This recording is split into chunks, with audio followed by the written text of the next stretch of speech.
Soucieux d'améliorer les conditions d'apprentissage de la jeunesse gabonaise et de renforcer la capacité d'accueil, le président de la transition s'est rendu pour la suite de sa tournée au lycée de l'excellence.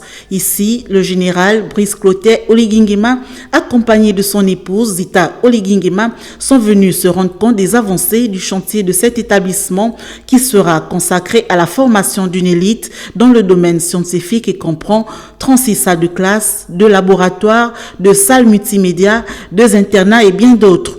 Le couple présidentiel est ensuite allé au stade de l'Amitié d'Akonda, accueilli par les populations de cette commune. Quelques-unes n'ont pas manqué d'exprimer leur joie.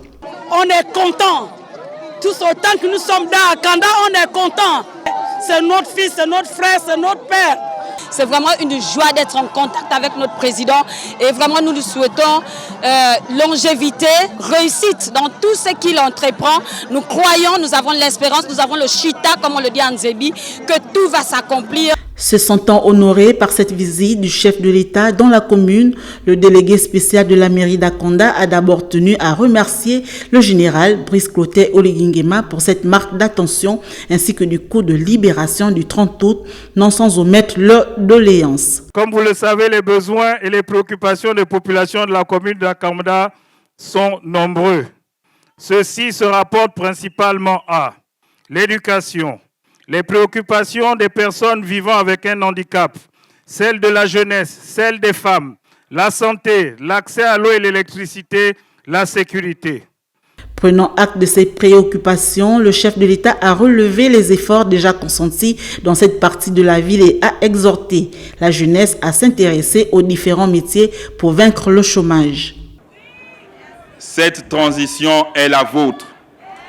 L'OCTRI a mis le pays en chantier. Et dans les 9 provinces, il y a des réalisations. Je vous demande de grâce d'être décomplexés. Le travail, c'est le travail. Arrêtons de penser à la fonction publique. C'est saturé. J'ai mis le pays en chantier pour que vous ayez de l'emploi. Comme partout ailleurs où il est passé, le numéro 1 gabonais de la transition par ses actions bienfaitrices traduit sa volonté d'œuvrer pour le bien-être des populations et son engagement à lutter contre la pauvreté. Une volonté qui symbolise l'ambition du président de la République à remettre son action publique au service de la population par le pragmatisme et le respect de sa parole, de faire ce qu'il dit.